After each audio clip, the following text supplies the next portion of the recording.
10 verdades a respeito do inferno na Bíblia. 1. A Bíblia mal menciona. Romanos 6:7. Todo aquele que morreu já foi justificado do pecado. Hebreus 2:26. De outra forma, necessário lhe fora padecer muitas vezes desde a fundação do mundo, mas agora, na consumação dos séculos, uma vez por todas se manifestou para aniquilar o pecado pelo sacrifício de si mesmo. Romanos 6:23 prossegue afirmando que o salário do pecado é a morte, mas o dom gratuito de Deus é a vida eterna por intermédio de Cristo Jesus, o nosso Senhor. Não há nenhuma menção de um malfeitor sendo condenado à tortura eterna. Da mesma forma, em 2 Tessalonicenses 1:9 diz: eles sofrerão a pena de destruição eterna, a separação permanente da presença do Senhor e da majestade do seu poder. Isso é, a punição para aqueles considerados ímpios, que não são ovelhas, não será tortura no fogo, mas a destruição, ou seja, apagado como se apaga uma escrita com borracha. João 3:3 afirma algo parecido. Quem crê no Filho tem a vida eterna. Aquele que não crê no Filho não verá a vida, mas a ira de Deus permanece sobre ele. Enquanto isso, Judas 1:7 menciona fogo eterno, mas apenas no contexto de Sodoma e Gomorra, literalmente destruídas pelo fogo eterno da ira de Deus. Algo remotamente parecido com a visão de inferno na cultura popular aparece em breves menções no livro de Apocalipse em 2 das parábolas de Cristo. Mas, se um lugar de tormento eterno foi realmente concebido como um componente integrado do cristianismo, não é estranho que a Bíblia nunca parece prestar atenção nele? 2. Interminável castigo não faz sentido bíblico. 1 João 4:8. Aquele que não ama não conhece a Deus, porquanto Deus é amor.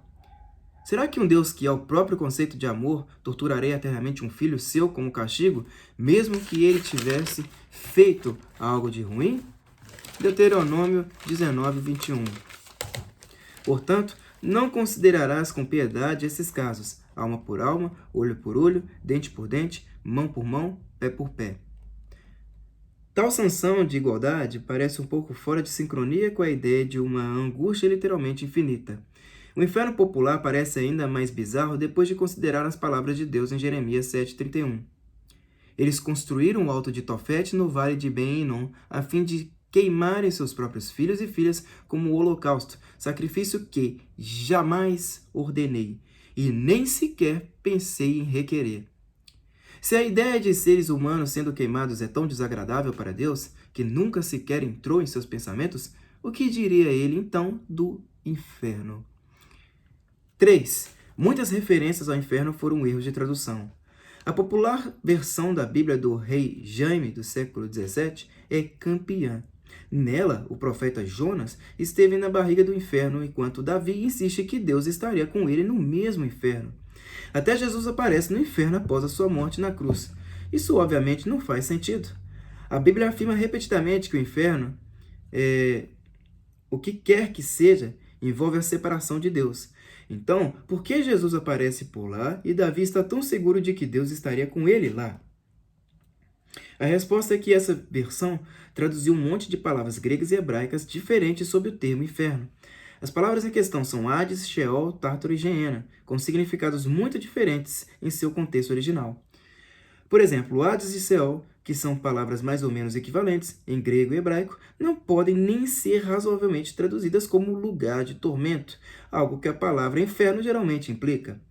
Uma tradução melhor seria sepultura ou vida após a morte. Esses termos sequer carregam juízo de valor, como o do inferno, uma vez que somente os ímpios vão para o inferno, mas todas as almas vão para o Sheol após a morte. A nova versão internacional da Bíblia faz uma referência muito menos dramática de certas passagens. Ela se refere ao inferno somente 15 vezes, em comparação com 54 menções na Bíblia do rei Jaime.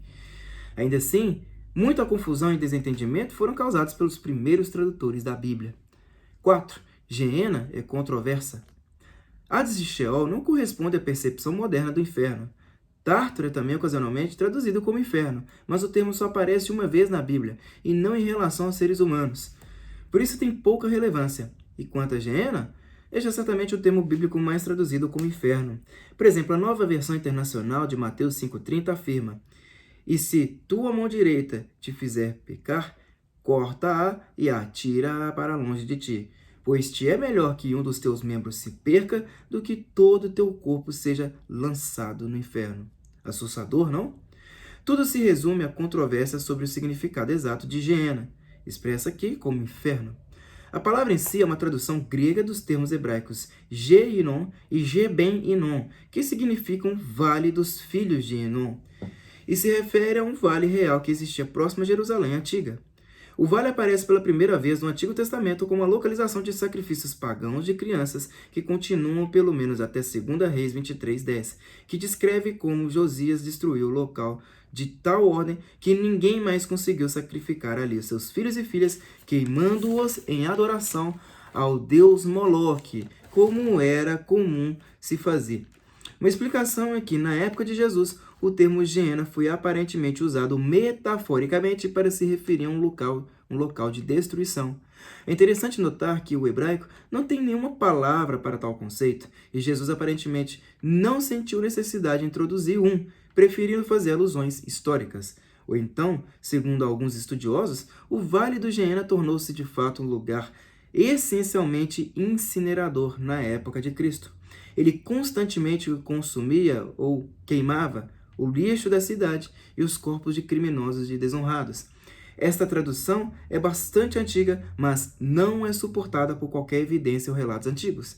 Em qualquer um dos casos, nenhuma das referências de Cristo a Geena sugere qualquer tipo de sofrimento eterno.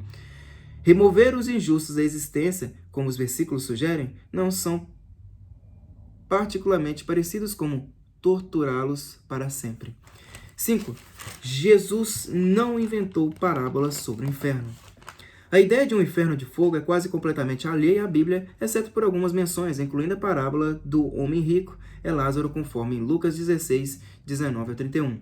Na história, um homem rico ignora a vida toda um mendigo chamado Lázaro. Acontece uma inversão de papéis após suas mortes, quando Lázaro é levado pelos anjos para uma existência feliz no seio de Abraão, enquanto o homem rico implora a Lázaro para ter pena dele e trazê-lo um pouco de água. Mas Abraão ressalta que o homem rico viveu uma grande vida e nunca teve pena de Lázaro. Abraão também se recusa a ressuscitar Lázaro para avisar a família do homem rico para mudar as suas maneiras, argumentando que eles podem optar por seguir os profetas ou não. Todavia, testemunhar um milagre não irá de repente transformá-los em boas pessoas. Este é provavelmente o mais próximo que a Bíblia chega da concepção moderna do inferno. No entanto, é importante notar que a Bíblia não apresenta essa parábola como uma história verdadeira ou uma advertência direta sobre a vida após a morte. As parábolas de Cristo são claramente histórias fictícias destinadas a transmitir uma mensagem. O conto do homem rico e Lázaro é parecido pela parábola do mordomo infiel, onde o servo defrauda o seu mestre e é recompensado por isso. Se você ignorar o significado mais profundo das parábolas, concluirá que Jesus achava que roubar de seu chefe era uma coisa boa. Só que, na verdade, essas parábolas nem sequer foram criadas por Jesus. Estudiosos há muito tempo identificaram o esboço geral dessa história de Lázaro, o mendigo recompensado após a morte, enquanto o homem rico punido, como um conto popular egípcio conhecido de instrutores religiosos judeus, como os fariseus, a ponto da literatura judaica primitiva conter pelo menos 7 versões da narrativa. No relato de Lucas, Jesus só conta a parábola do homem rico depois que os fariseus zombam de sua parábola original do mordomo infiel, usando uma de suas próprias histórias favoritas para demonstrar a hipocrisia de tais fariseus. 6. Vários versículos sobre um lugar como o inferno não são conclusivos. A Bíblia contém uma referência à tortura de fogo eterno em Apocalipse 22, do 10 ao 15. Eles serão atormentados dia e noite pelos séculos dos séculos. Mas quem são eles? Coisas como o diabo, a besta e o falso profeta, que não são pessoas reais. Em outras palavras, tal referência é um simbolismo. Existe também a parábola da ovelha e dos bodes, como encontrada no livro de Mateus. Na história, Jesus aparece para falar do juízo final. Ide para o fogo eterno, preparado para o diabo e os seus anjos. A parábola termina com, aparentemente, uma referência a tormento sem fim.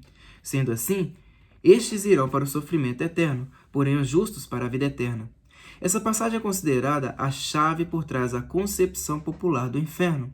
No entanto, muitos teólogos argumentam que essa interpretação contradiz uma série de outros versículos da Bíblia que explicam o destino dos ímpios no juízo final, como a destruição através da segunda morte. Se os injustos são destruídos, eles não podem ser tormentados para sempre. Alguns estudiosos bíblicos argumentam que, enquanto o fogo da punição é descrito como eterno, isso não significa que os ímpios serão punidos por toda a eternidade. Em outras palavras, a punição eterna, a aionios kolasis, dura para sempre, mas a própria punição é simplesmente destruição imediata. Testemunhas de Jeová e outros grupos que não acreditam no inferno vão ainda mais longe, argumentando que a palavra kolasis não deve ser traduzida como punição. Citando sua derivação de um termo grego para poda de árvores, eles sugerem que seria melhor traduzi-la como corte, destruição ou mesmo morte. A última interpretação transformaria aionios kolasis em morte eterna, um agradável contraste com a vida eterna, prometida aos justos. O termo kolasis só aparece 2 vezes no Novo Testamento, mas o Velho Testamento em grego usa a palavra para se referir à punição em geral e à morte, e a morte como uma forma de punição, sugerindo que punição eterna e morte eterna são 2 traduções válidas. 7. Até mesmo os primeiros padres não concordavam com a existência do inferno. Nem mesmo os primeiros padres das igrejas cristãs primitivas concordavam em seus conceitos sobre o inferno. Justino, Marte, Clemente de Alexandria, Tertuliano e Cipriano estavam entre aqueles que consideravam que o inferno era um lugar literalmente de tormento ardente. Orígenes e Gregório de Nissa discordavam, dizendo que o inferno era simplesmente a separação de Deus. Embora a ideia de condenação eterna de fogo possa ser encontrada tão cedo quanto no livro apócrifo do século II, Apocalipse de Pedro não parece ter se tornado dominante no pensamento cristão até por volta do século V d.C. Ironicamente, essa visão foi fortemente inspirada pelo filósofo e matemático grego Platão, que não era cristão, e quem o historiador francês Georges Minois acreditou com a maior influência sobre as visões tradicionais do inferno. O mito de Er de Platão apresenta uma vida futura em que os pecadores são punidos ou recompensados na proporção de suas más ações na vida. Seja qual for sua opinião sobre a existência do inferno, as punições específicas citadas por Platão definitivamente não têm apoio bíblico. Mesmo assim, podem ser detectadas em muitas versões populares de um inferno, mais notavelmente o inferno de Dante.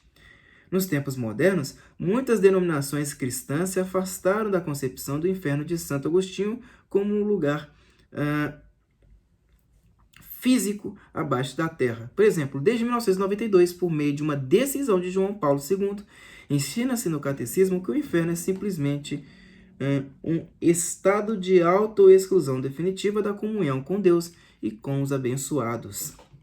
8. Alguns aspectos do inferno parecem distintamente não cristãos. Vários aspectos da visão de inferno foram emprestados de outras culturas. Por exemplo, a religião egípcia antiga contava com uma caverna possuindo um lago de fogo, onde as almas dos ímpios eram punidas por suas transgressões. Os primeiros mesopotâmios também acreditaram que o submundo era subterrâneo, embora não fosse um lugar de castigo eterno. Uma comparação particularmente interessante pode ser feita entre a ideia popular de inferno e o zoroastrismo, uma religião antiga originada em que hoje é o Irã. Nos primeiros textos zoroastristas, as almas dos pecadores são julgadas após a morte e condenadas à punição eterna no submundo que o livro de Arda Viraf descreve como um poço cheio de fogo, fumaça e demônios. As almas são torturadas de acordo com a gravidade de seus pecados em vida, e tal tortura é presidida por Angra Mainyu, o grande espírito do mal. Isso soa muito parecido com o inferno da cultura pop moderna. Esses detalhes não têm nenhuma base bíblica. O inferno zoroastrista é composto por demônios e governado por uma figura diabólica, enquanto o diabo cristão e seus seguidores não têm nenhum papel na vida após a morte e são o único grupo claramente destinado à punição em Tártaro. 9. O conceito é estranho ao Antigo Testamento. Mesmo as menções fracas ao inferno no Novo Testamento parecem melhores em comparação ao Antigo Testamento, que claramente não mostra nenhum conceito de um lugar de tormento eterno. Escritos como em Jó 3, 11 e 17, sugerem que a morte é simplesmente uma cessação. Ora, por que não me foi tirada a vida, ainda no ventre de minha mãe? Por que não morri ao nascer? Por quantos se assim foram, agora estaria dormindo, jazeria em paz e desfrutaria de tranquilidade e descanso se minha mãe tivesse tido um aborto às escondidas. Eu não teria continuado a existir e seria como as crianças que nunca viram a luz do dia. Na sepultura termina a ambição e a maldade dos ímpios. Ali também repousam em paz os atribulados pela vida. Eclesiastes 3,19 soa ainda mais cético sobre a possibilidade de vida após a morte. Porquanto a sorte do ser humano e a do animal é idêntica. Como morre um, assim morre o outro, e ambos têm o mesmo espírito, o mesmo fôlego de vida. De fato, o ser humano não tem vantagem alguma sobre os animais, e assim tudo não passa de uma grande ilusão.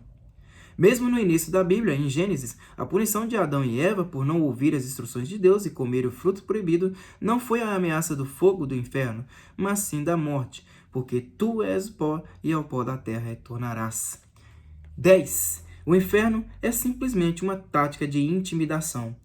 A Bíblia sugere que a ideia de inferno como castigo eterno não é verdadeira, ou não tem base na religião cristã.